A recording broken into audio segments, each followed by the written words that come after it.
This is our solar system. Everything in this little corner of the universe revolves around the sun. But does that mean that every planet in the universe needs a warm body to snuggle up to? Can a planet just wander aimlessly through the universe without a star to orbit? What happens when a planet loses its star? And if it does, can it survive from becoming a lifeless, frozen rock drifting through space?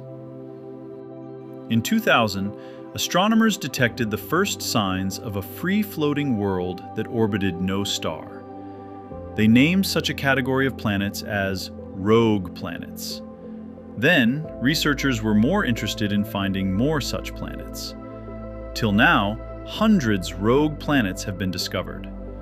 The researchers behind the discovery say these types of free-floating planets should be even more abundant throughout our home galaxy than we realize. But before we get to our freewheeling planet cousins, let's give a little background on how stars usually support planets. Stars and planets are usually formed from the same mess of matter. When a nebula collapses, the core forms a hot star. The outer disk begins to form planets, as matter sticks together in an orbit around the core. Matter either collides with the infant planets or sticks to them, so that in time the orbit becomes an HOV lane, free and clear for the planet to travel. But what happens when a planet gets rudely kicked out of this cosmic carpool lane? Once a planet is hurled into the empty, black void of interstellar space, it enters a realm where the rules of planetary existence are completely rewritten. It forces us to ask a fundamental, almost philosophical question.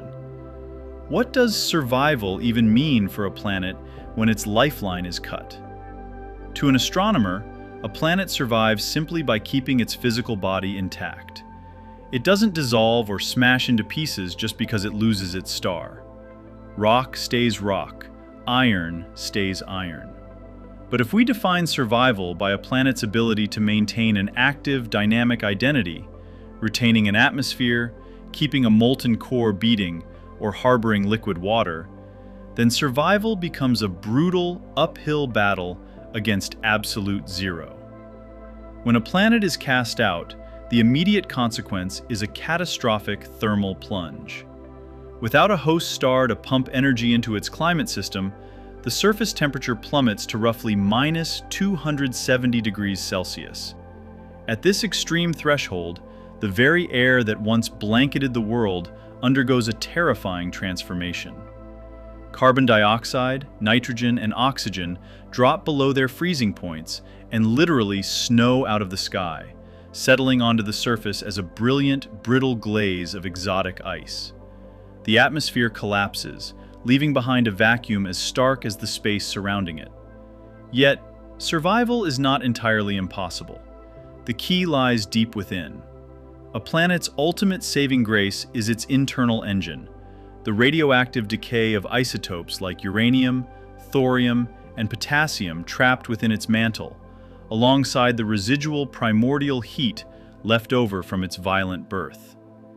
If a planet is massive enough, or if it managed to retain a thick, insulating envelope of molecular hydrogen before its ejection, it can trap this geothermal energy. The planet survives not as a sun-drenched paradise, but as a self-sustaining thermal fortress, holding the cold universe at bay from the inside out. This survival mechanism leads us to a shocking realization about the architecture of our universe. Are these starless planets actually more common or more stable than the worlds we know? Current cosmic censuses and computational models suggest the answer is a resounding yes. For decades, our view of the universe was biased by what we could easily see: bright stars with orderly planets marching in neat, circular tracks. But planetary infancy is not a peaceful process. It is a violent, chaotic game of gravitational musical chairs. When giant gas planets like Jupiter or Saturn migrate through a young solar system, their immense gravity acts like a cosmic slingshot. Smaller terrestrial worlds are destabilized, flung off their orbital tracks, and violently expelled into the deep dark.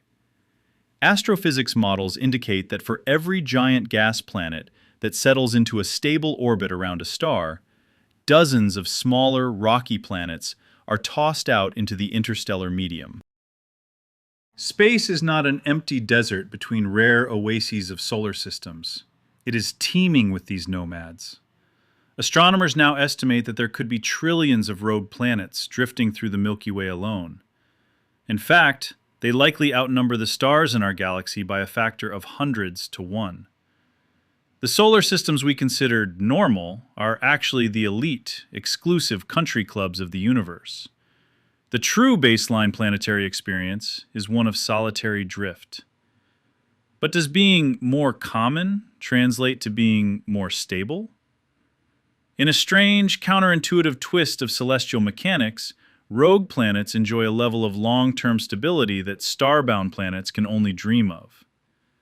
A planet orbiting a star lives under a constant ticking clock. Stars are volatile, temperamental masters.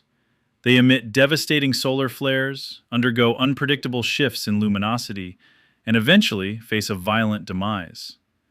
Consider Earth's eventual fate. In a few billion years, our sun will exhaust its hydrogen fuel, expand into a red giant, and incinerate the inner solar system, reducing Earth to a molten, lifeless cinder. If a planet stays with its star, its ultimate doom is practically guaranteed. A rogue planet, however, has already survived its greatest crisis, its eviction. Once it escapes the chaotic gravity wells of its birthplace and enters the vast, flat potential energy fields between the stars, it settles into a remarkably permanent trajectory. It moves along smooth, predictable pathways around the galactic center.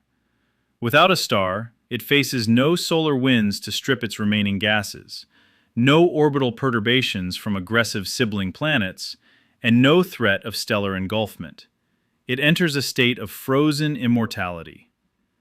A rogue planet can drift undisturbed for trillions of years, gliding gracefully through the dark long after the star that gave it birth has cooled into a dark, dead white dwarf. This long-term permanence leads to the ultimate curiosity. Are starless planets likely to host something more interesting than starbound planets? On the surface, a rogue planet looks like a dead, crystalline wasteland. But if you peer beneath that frozen facade, you stumble upon the ultimate cosmic plot twist. Because these planets are insulated by kilometers of surface ice and thick, heavy hydrogen atmospheres trapped during their ejection, their interiors can remain hot for eons. While a star-bounded planet relies on volatile, changing surface weather driven by sunlight, a rogue planet's subterranean ocean is fueled by the steady, unyielding radioactive decay of its own core. This creates a hyperstable environment.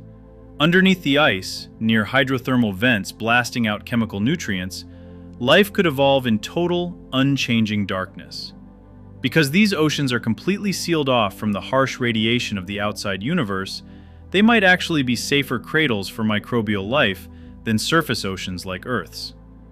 A starless planet could host entire hidden ecosystems that are completely immune to asteroid impacts, solar storms, and cosmic extinctions. On Earth, life is fragile because it is tied to the surface.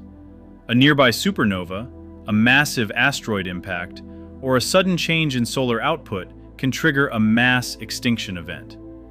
But a subsurface ocean on a rogue planet is perfectly shielded. The kilometers-thick roof of ice acts as an armor plate, absorbing cosmic rays and neutralizing incoming space debris. Furthermore, life on a rogue planet doesn't experience seasons, ice ages, or solar cycles. It exists in an eternal, warm, chemical stasis. Over billions of years, while surface worlds are repeatedly sterilized by cosmic catastrophes, these dark, insulated oceans could allow life to evolve along slow, uninterrupted pathways. What kind of organisms might develop in an environment where light has never existed? They wouldn't have eyes, nor would they understand the concept of a sky or a day. Their entire reality would be defined by pressure, chemistry, vibrations, and thermal gradients. They would be masters of a chemosynthetic kingdom, deriving every ounce of their biological energy from the deep-seated groans and radioactive heat of their home planet. This leaves us with one final, haunting question. If a rogue planet passes through the galaxy, completely invisible to the eye, how do we even know they are there? Looking for a rogue planet is the astronomical equivalent of searching for a black cat in a coal cellar on a moonless night. They emit no light of their own, they do not reflect the light of a nearby star, and they are incredibly cold, making them nearly invisible to traditional optical and infrared telescopes. To find them, we have to look for the subtle ways they warp the fabric of reality itself. Astronomers rely heavily on a brilliant trick of Einstein's general relativity called gravitational microlensing. According to physics, mass bends space. When a dark, rogue planet drifts through the void, its gravitational field acts like a tiny, moving magnifying glass. Astronomers will point high-powered telescopes at dense fields of distant stars and watch them continuously. If a rogue planet happens to pass directly between our telescopes and a background star, the planet's gravity bends and focuses the incoming starlight toward Earth. For a brief period, lasting anywhere from a few hours for a small Earth-sized planet to a few days for a massive Jupiter-sized giant, the background star will inexplicably brighten and dim in a smooth, symmetric curve. It is a cosmic blink, a temporary flash in the dark that tells us a lonely wanderer just crossed our path. We never actually see the planet itself. We only see the footprint its gravity leaves on the light of the stars behind it. We stand on the precipice of a golden age for these planetary nomads.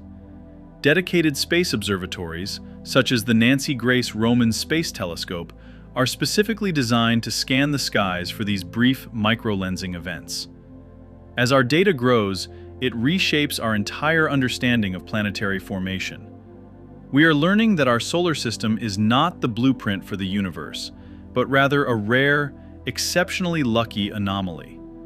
The cosmos is not defined by the bright stars that anchor our night sky, but by the silent, dark majority of worlds that travel between them. Rogue planets remind us that the universe is far more resilient, creative, and mysterious than we give it credit for. They challenge our definitions of habitability, pushing us to realize that life does not necessarily require the warm embrace of a sun to take root. As these lonely worlds drift silently through the galactic night, they carry their dark oceans, their radioactive hearts, and perhaps their own alien biospheres with them, proving that even in the deepest, coldest dark, the spark of a planet can refuse to go out.